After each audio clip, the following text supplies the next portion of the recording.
So as Brian's just told us, there's a disparity in who is able to save for retirement. To break that down for us even further and talk about possible solutions, we're joined by Reggie Nance, the Associate State Director of Multicultural Outreach for AARP New York. And for youngsters that don't know, that's the American Association of Retired People. Well, actually, we don't call it that anymore. They don't call it that anymore. We just say AARP. We just say AARP. Okay, Yeah, got it's it. AARP. Got it. Got it. Well, you don't know AARP, so the commercial told me. And to tell us what kinds of legislative initiatives are in the pipeline to help workers save for retirement, via Skype, we want to welcome back New York State Assemblymember for the 57th District, Walter Mosley. Thanks for being here, Assemblymember. Thank you for having me, Brian, Melody. All right. Thanks for joining us, Reggie. We just saw a whole lot of numbers and slides there. Thank you, Brian, for that. How big is the problem? Tell us in kind of layman's terms that don't involve all those slides. Well, I'll break it down for you. You know, at the one end of the spectrum is what people are saving and how they're planning to save. And then at the other end of the spectrum is when they think they can retire. Okay. What we found in all those numbers is that there's a gap. Okay. You know, the people, Gen Xers and baby boomers are not saving enough and they're not preparing to save. So there's yet they want to retire at a decent age. So how do we close the gap? Because it's one thing to put the numbers out there, and we're right. very, very good at research and data, but we also look at solutions at AARP.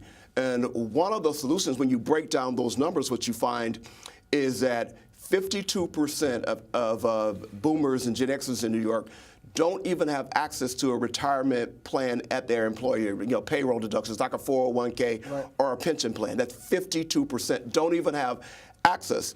And then when you look at those numbers, Reggie, so these are people who are like full-time employed, like have a job, go to work every day, like not even the folks who like are not doing that, like as freelancers, they have the job and there's still no plan there. Exactly, there's no plan. So one of the solutions that we're looking at, and the Assemblyman will talk about it too, I'm sure as well, there's a bill in the New York State Assembly called the Secure Choice Savings Program. Okay. And it's sponsored by Assemblyman Rodriguez out of the Bronx and Sorvino in the Senate. And what that bill will do, it will two things it will do. The first thing is it will require a state-mandated retirement-based payroll deduction savings program for employers who have 25 or more employees in New York State. So that's the first thing it'll do. And then the second thing the bill will do is that it will set up a commission to oversee the fiduciary aspect, to pick a financial agency to administer the plan. Right. Okay. And the thing I'll say about that is that we have precedent for a similar kind of plan with the 529 savings program for college. Yeah, that's been around for decades. Yeah, we're going to bring the Assemblymember in, and before we get into those legislative actions that might ease some of this retirement planning, I want to ask if you see this bearing out in your district, in the 57th, and your constituents. Are people worried about their retirement? Is this something you hear from constituents? Well, in my district, a large portion of it is a naturally occurring retirement community, what we call a NARP community. Where we have a lot of civil servants, state workers, city workers, municipal workers, who fall into the category of those individuals who already had in place within their employment retirement instruments that was availed to them, was explained to them, and allowed for them to look at the overall much bigger picture of just not looking at their life.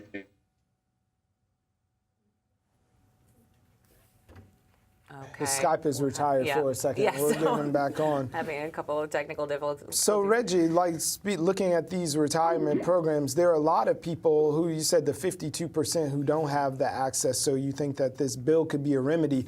But we've seen from financial folks, the Susie Ormans of the world, telling us even that 401k isn't enough to sustain you in any way. But you know what? We have the Assemblymember back. We're going to let you finish that thought. You were talking about the large number of folks in your district who do have a pension and who are part of state employment and municipal, right? Right. My example I like to use is my mother. My mother has been a civil servant worker for over 50 years. She has worked for the city during that lifetime. She's a Tier 1 retiree. So for me, I've had the comfort of knowing that she has a set retirement plan in place when she decides to retire. Brings a lot of comfort to me and my family. But there are a lot of people in my district that don't have that similar story, who are living paycheck to paycheck. But what I do believe is what this bill that Assemblyman Rodriguez and A 8332 will provide is the mechanism that we see at the municipal level and the state level that we'll also see in the private sector level. Okay. Reggie, what are some of the challenges and roadblocks to saving beyond just not having a total package for you ready at your job? Or one of the biggest things that we find, particularly when you look at Gen Xers, is just awareness and education. So part of what we do at AARP is that we have workshops and seminars almost every week, primarily in our offices, but all across the city that people can come to. Now, I will also tell you as a Gen Xer, my Gen Xer friends tell me, Reggie, I don't want to come to a workshop on financial education. That's just not how I want to spend my evening. So what we're looking to do is to meet people where they are. Yeah. We work with an organization called the Young Invincibles, and we partnered with them.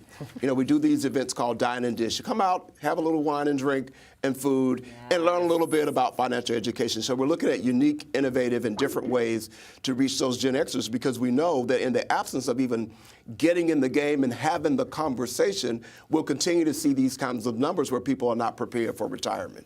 Why is it so hard for people of color? I know you provided a number that told us for every, if we start with the baseline of saying that white people, for the 100% of their savings, that proportionately Latinos have 60%, Asians have 65%, and African Americans, was it a 52 number? Right. So, blacks are saving just over half the amount of money that white people are.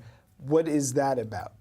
I think part of it it's cultural, you know what I mean, and shifting how we think about money, and shifting how we think about preparing that we're going to be around. Yeah. I wasn't taught that. My parents weren't taught that, But fortunately, there's a place like AARP where we're shifting that. We're in Brooklyn and we're in Queens and we're in the Bronx, and we're going to churches. We're going to community centers to try to shift that paradigm. Walter, just on that same note, I was thinking, because for me, I feel like a lot of us just start off in debt in a way that maybe a lot of white communities don't, right? So I'm starting off my life with a lot of student debt and having to go out on my own and pay rent the second I possibly could. And I feel like that's probably a lot of what's happening here as well. It just feels irresponsible to me to start saving for retirement when I'm still paying something else off. Well, I think that's one of the things that we're dealing with here in the Assembly, particularly when we talk about college debt. Disproportionate number of our college students, when they obtain their degrees and they start their careers, often find themselves attached to almost the balloon payment of a mortgage for a home in other jurisdictions. And unfortunately, that's the reality that we live in, that we have people who want to pay their debt. They want to make sure that they build their credit. But at the same time, when you're trying to do that simultaneously, it's almost impossible to save and to build for a future, whether it's building a family, whether it's even being a homeowner yourself in New York City, because of the stagnant wages, because of the cost of living, particularly here in my district in Brooklyn. It's almost an insurmountable task. But obviously we have to do everything legislatively so that we deal with this issue, not from just a public sector, but also from a private sector standpoint, ensuring that people have the tools and mechanisms to save for their future. So legislatively, if Secure Choice is moving forward, is this going to be a program that you have to opt out of to say, I've got my own planning, no thanks state, I'm running my own ship? Or is it something that we're going to have to go and say, yeah, give me this secure savings for the future? It won't be mandatory. Obviously, anyone can decide what they want to do with their money in terms of how they want to save it, how they want to diversify their savings. But at the same time, what we want to do is give people the option. Once you start thinking about savings, you start to think about your future. And I think that in the long run, it helps our local municipalities in terms of defraying costs. You talked about rising healthcare costs. And when you don't save, what does that mean to the local municipality when they have to incur the debt of making sure that you're, brought back to whole, or just the issue of just what do you do when you do get older, and some of the amenities that need to be provided for you as an older New Yorker.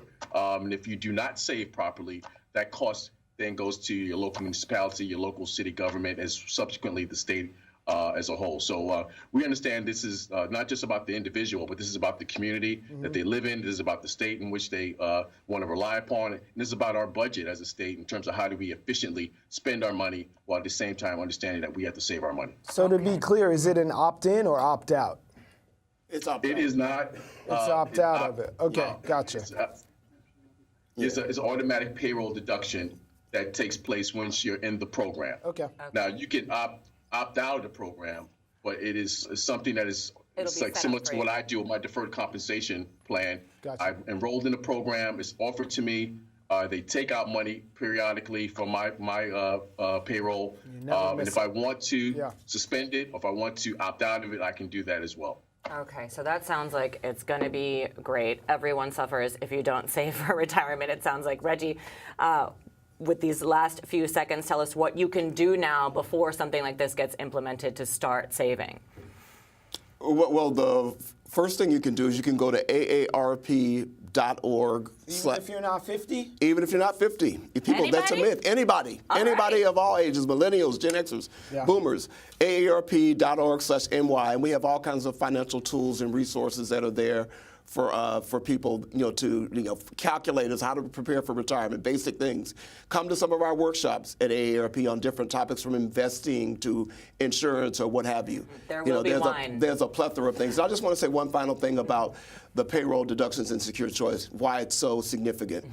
The research that we have says that people are 15 times more likely to save when it's done automatically through payroll. Sure. That's why this bill, and that's why people like Assemblymember Mosley and over 90 other members of the Assembly, their support means so much. Excellent. 15 times more likely? 15 times more likely when it's done through payroll deductions. We like those Makes numbers. sense. So thank you, Assemblymember Mosley, for joining us. And thank you for being here, Reggie. We appreciate it. Start saving. Start saving.